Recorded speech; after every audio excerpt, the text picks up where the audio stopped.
सौभाग्य योजना में 1,95,211 परिवारों को विद्युत के निःशुल्क कनेक्शन उपलब्ध कराए गए हैं।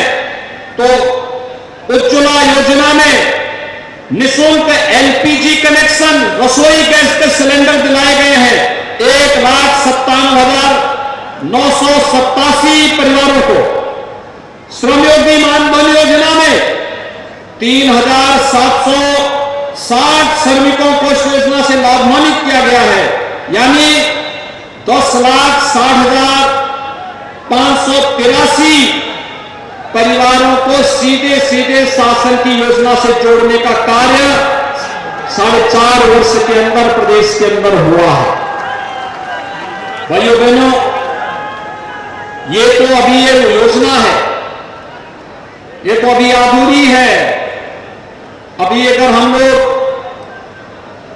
मुख्यमंत्री आरोग्य योजना की बात करें, मातृवंदना योजना की बात करें, अटल पेंशन की योजना, जीवन ज्योति बीमा योजना, जीवन सुरक्षा योजना, स्टार्टअप की योजना, एक जनपद एक उत्पाद की योजना, विश्वकर्मा श्रम सम्मान की योजना और भी अन्य तमाम जो योजनाएं हैं, इन सभी योजनाओं की अगर चर्चा करें, ये संख्या कई गुना ज्यादा बढ़ जाती है। और ये चीजें दिखती हैं। सरकार जब अच्छी चुनी जाती है, संवेदनशील सरकार होती है, जनहित के लिए समर्पित सरकार होती है, और सुरक्षा भी देती है और शासन की योजना का लाभ बिना भेदभाव के हर तबके को उपलब्ध कराने का कार्य भी करती है। भाइयों बहनों, की जनपद की बात याद करिए। जनपद की पहचान संत रविदास जी से भी मानी जाती है। मध्यकाल में इस सिद्ध संत ने कैसे अपने कर्म को अपने संतत्व के साथ जोड़ने का कार्य किया था, और उस समय उन्होंने कहा था, मन चंगा तो कठौती में गंगा। भाइयों बहनों, संत रविदास जी की जन्मभूमि को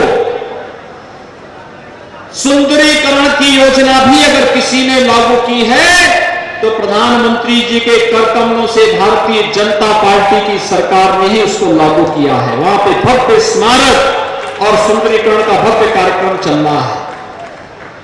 ये गंगा का तटवर्ती क्षेत्र है। इसके पास ही कुछ ही दूरी पर श्रृंगवेरपुर में भगवान राम को गंगा पार कराने का कार्य किया था निषाद राज ने, और निषाद राज के श्रृंगवेरपुर का सुंदरीकरण और भगवान राम और निषाद राज के मिलन का भव्य प्रतिमा का निर्माण भी कोई करा रहा है, तो भारतीय जनता पार्टी की सरकार वहां पर करवा रही है। मां गंगा के प्रति हम सबके का अपार निष्ठा है। मां गंगा की अविरलता और निर्मलता किसी से छुपी भी नहीं आज। लेकिन 7 वर्ष पहले क्या स्थिति थी? गंगा जी में जलीय जीव पूरी तरह नष्ट हो गए थे। प्रयागराज में कुंभ के अवसर पर या माघ मेले के अवसर पर कोई कार्यक्रम होने में बड़ी कठिनाई होती थी। लेकिन भाइयों बहनों, आज 2019 में हम लोगों ने प्रयागराज में कुंभ का भव्य आयोजन किया, और भव्य आयोजन के साथ आज गंगा की अविरलता और निर्मलता नमामि गंगे परियोजना के माध्यम से देखते हुए बनती है। आज आस्था का सम्मान हो रहा है। काशी में काशी विश्वनाथ कॉरिडोर आदरणीय प्रधानमंत्री जी के मार्गदर्शन में आगे बढ़ता है। मिर्जापुर में मां विंध्यवासिनी धाम के पुनर्निर्माण की कार्रवाई युद्ध स्तर पर आगे काम कर रही है। और याद करिए, अयोध्या में भगवान श्री राम का भव्य मंदिर के निर्माण का कार्य का शुभारंभ भी प्रधानमंत्री जी के कर कमलों से आगे बढ़ चुका है।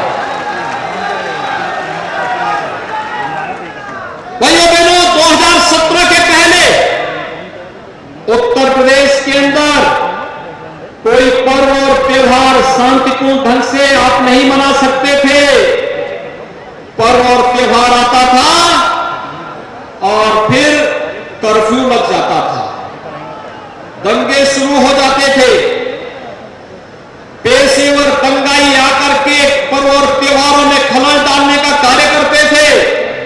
आज तो पर्व और त्योहार शांतिपूर्ण ढंग से मनाए जा रहे हैं। और भाइयों बहनों, हम लोगों का एक बहुत स्पष्ट संदेश है, हम सुरक्षा सबको देंगे, योजनाओं का लाभ बिना भेदभाव के सबको देंगे। लेकिन अगर किसी ने किसी गरीब की संपत्ति पर कब्जा किया, किसी गरीब और निरीह और किसी व्यापारी को प्रताड़ित किया, तो फिर सार्वजनिक संपत्ति को कोई कब्जा करेगा तो प्रदेश सरकार का भी बुलडोजर हमेशा खड़ा रहता है। और यही नहीं, सरकार का संकल्प यह भी है कि अगर किसी ने पर्व और त्योहारों में खलल डाल करके दंगा भड़काने का कार्य किया तो उसको पहले ही एक पट्टा कर देना चाहिए 7 पीढ़ियों का, कि 7 पीढ़ियों तक उसकी भरपाई करता रहेगा। आज पर्व और त्योहार के समय कोई कर्फ्यू नहीं लगा सकता, अराजकता नहीं पैदा कर सकता, अव्यवस्था नहीं पैदा कर सकता। और भाइयों बहनों, इसीलिए दीपावली के पहले मैं एक बार फिर से आपके पास आया हूं। कोरोना कालखंड में मैं आया था, भदोही के कारीगरों ने कालीन उद्योग को जो नई ऊंचाई दी है, आज देखते हुए बनता है। हजारों करोड़ रुपए का एक्सपोर्ट यहां की कालीन दुनिया के मार्केट में होता है, दुनिया के बाजारों में भदोही को एक नई पहचान मिलती है। और एक जनपद एक परियोजना, एक जनपद एक उत्पाद के माध्यम से इसको एक नई ऊंचाइयां प्रदान करने के लिए सरकार पूरी दृढ़ कृतज्ञ भाव के साथ कार्य कर रही है। आज 373 करोड़ रुपए की परियोजनाएं इसी से जुड़ी हुई योजनाएं हैं। और सरकार ने जो बात अभी यहां हमारे जनप्रतिनिधिगण जो बात कह रहे थे, और मैं प्रशासन से भी कहूंगा कि मेरे संज्ञान में आया है कि सफाई कर्मियों की तैनाती हर जगह हुई, इस जनपद में नहीं हो पाई। उस प्रक्रिया को तत्काल पंचायती राज विभाग से अगर न्यायालय का कोई रोक नहीं है तो इस प्रक्रिया को तेजी के साथ आगे बढ़ा करके अगले 2-3 महीने के अंदर इस प्रक्रिया को हम पूरा कर लें। पंचायती राज विभाग के साथ मिलकर के इस प्रक्रिया को पूरी करनी चाहिए, जिससे गांव-गांव में स्वच्छता सैनिटाइजेशन के लक्ष्य को आगे बढ़ाने में मदद मिल सके। भाइयों बहनों, यहां के ज्ञानपुर के 100 बेड्स के हॉस्पिटल के बारे में हम लोगों ने कार्यवाही संस्था पर कार्रवाई प्रारंभ कर दी है। यह 100 बेड्स का जो हॉस्पिटल है, पिछली सरकारों की बेईमानी और भ्रष्टाचार का जीवंत स्मारक है। ऐसे ही पैसा निकलता था, पैसा खर्च भी हो जाता था, लेकिन कार्य पूरा नहीं होता था। सरकार आज उस पर कार्रवाई कर रही है, जवाबदेही तय कर रही है। लेकिन सरकार ने तय किया है, कल मैं सुल्तानपुर में था, वहां पर हमने एक मेडिकल कॉलेज का शिलान्यास किया है। 1947 से लेकर के 2016 तक प्रदेश में केवल और केवल 12 से 15 मेडिकल कॉलेज बन पाए थे। और भाइयों बहनों, हमने 2017 से लेकर अब 2019 में 7 मेडिकल कॉलेज में पूरा निर्माण करके प्रवेश प्रारंभ कर दिया था। अभी 25 अक्टूबर को कल प्रधानमंत्री जी के कर कमलों से 9 मेडिकल कॉलेज में प्रवेश की प्रक्रिया कल से प्रारंभ हो जाएगी। 14 नए मेडिकल कॉलेज हम लोग बना रहे हैं, ये केंद्र सरकार के सहयोग से, और राज्य सरकार भी अपने स्तर पर कुछ नए मेडिकल कॉलेज बना रही है। यानी आजादी के बाद अगर हम 70-72 वर्षों तक देखते हैं तो भाइयों बहनों, 70 वर्षों में प्रदेश के अंदर केवल 12 मेडिकल कॉलेज बन पाए थे। और मात्र 5 वर्ष का कार्यकाल जब हमारी सरकार का होगा, तब हम सभी 75 जनपदों को एक मेडिकल कॉलेज देने में सफल हो, एक मेडिकल कॉलेज देने में सफल होंगे। आज 59 जनपदों में हम एक मेडिकल कॉलेज देने में सफल हैं। 16 जनपद बचे हैं। इस कमिश्नरी के मिर्जापुर में मेडिकल कॉलेज की स्थापना का कार्य पूरा हो चुका है। सोनभद्र में मेडिकल कॉलेज का शिलान्यास शीघ्र होने जा रहा है। और भाइयों बहनों, फिर भदोई क्यों बचेगा? भदोई के लिए भी हमने पीपीपी मोड में योजना बना दी है। जब हमारे विधायकगण चुनाव लड़ने के लिए आएंगे फिर से, तो भदोई में भी मेडिकल कॉलेज का शिलान्यास तब तक हो चुका होगा। विकास की एक सोच, और यही कहने के लिए मैं आया हूं। पिछली सरकारें अपने और अपने परिवार का विकास कराती थी, और बहुत हुआ किसी पेशेवर अपराधी और माफिया का विकास करवाती थी। गरीब को मकान नहीं मिलता था, गरीब के घर में शौचालय नहीं बनता था, गरीब को राशन की सुविधा का लाभ नहीं मिलता था, गरीब को बिजली का कनेक्शन फ्री में नहीं मिलता था,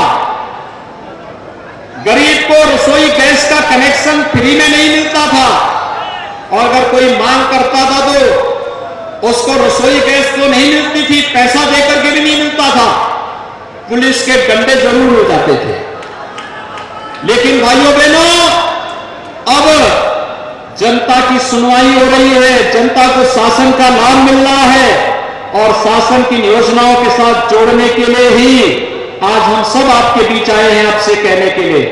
भाइयों बहनों, आज तो आपको बिजली मिलती होगी, आज आपको रसोई गैस भी मिल जा रही होगी, आज आपको राशन की सुविधा मिल रही है कि नहीं मिल रही है? लेकिन पहले ये राशन यही लोग सब हजम कर जाते थे। और भाइयों बहनों, आपने देखा होगा विकास की बड़ी बड़ी परियोजनाएं, पहले भदोई से वाराणसी जाने में 3 से 4 घंटे लग जाते थे, आज आप मात्र पौन घंटे में वाराणसी जा सकते हैं। यहां से प्रयागराज जाने में 1.5 से 2 घंटे लग जाते थे, आज भदोई से प्रयागराज जाने में मात्र आधा घंटे के आधा से लेकर पौन घंटे के अंदर आप प्रयागराज पहुंच सकते हैं। आवागमन को सरल करने, आसान बनाने का कार्य भारतीय जनता पार्टी की सरकार ने किया है। और भाइयों बहनों, यही कहने के लिए आज हम सब आए हैं। हमने इंफ्रास्ट्रक्चर डेवलपमेंट के कार्य को भी आगे बढ़ाया है। कोरोना कालखंड में हर एक नागरिक के जीवन को बचाने का प्रयास किया गया है। ऑक्सीजन की किल्लत हुई, हर जिले में चिकित्सालय में ऑक्सीजन प्लांट लगाने की कार्रवाई भी हुई। वैक्सीनेशन 12.5 करोड़ लोगों को अब तक हम वैक्सीन फ्री में उपलब्ध करवा चुके हैं, और देश के अंदर प्रधानमंत्री जी के नेतृत्व में 100 करोड़ से अधिक लोगों को वैक्सीन दिया जा चुका है। 100 करोड़ लोगों को फ्री में वैक्सीन, सबको वैक्सीन, उपचार free, vaccine free, test free. सरकारें वही हैं, चेहरे बदले हैं, तंत्र वही है, प्रदेश वही है, केवल पार्टियां बदली हैं, परिवर्तन दिखाई दे रहा है। और भाइयों बहनों, यही परिवर्तन आपके जीवन में और आपकी आने वाली पीढ़ी के जीवन में परिवर्तन लाएगा, और यही कहने के लिए आज मैं आपके पास आया हूं। भाइयों बहनों, अगर प्रदेश में भारतीय जनता पार्टी की सरकार और केंद्र में मोदी जी के नेतृत्व की सरकार नहीं होती, तो क्या अयोध्या में राम मंदिर बन गया होता? आप राम मंदिर बनने से खुश हैं? जो लोग खुश हैं हाथ खड़ा करो। सभी लोग खुश हैं? क्या ये काम समाजवादी पार्टी कर पाती? क्या ये काम कांग्रेस कर पाती? ये कार्य कौन कर रहा है? तो यही कहने के लिए हम लोग आए हैं, जो आस्था को सम्मान दे, विकास की योजनाओं का लाभ दे, विकास की बड़ी बड़ी परियोजनाओं को आगे बढ़ा दे, नौजवानों को रोजगार, किसानों को किसान सम्मान निधि, किसानों के क्रय का 1.5 गुना से अधिक दाम उन्हें उपलब्ध करवाने का कार्य कर सके, हर गरीब को बिना भेदभाव की योजनाओं का लाभ दे सके, वही सरकार बार बार आनी चाहिए। क्योंकि वही आपके जीवन में परिवर्तन लाएगी और वही हर एक नागरिक को विकास के पथ पर अग्रसर करके उसके आने वाली पीढ़ी के जीवन को भी उज्जवल बनाएगी। और दीपावली के पहले ये 373 करोड़ रुपए की अधिक की परियोजनाओं को जनपद भदोई को देते हुए मुझे अपार प्रसन्नता की अनुभूति हो रही है। इन योजनाओं का लाभ आप सभी ले सकेंगे। जिन योजनाओं का कार्य होना है समयबद्ध ढंग से जनप्रतिनिधियों की देखरेख में से आगे बढ़ाया जा सके, इस विश्वास के साथ मैं आप सबको इन सभी परियोजनाओं की हृदय से बधाई देता हूं, दीपावली की मंगलमय शुभकामनाएं देता हूं और अपनी वाणी को देता हूं विराम। जय जय श्री राम, जय जय श्री राम।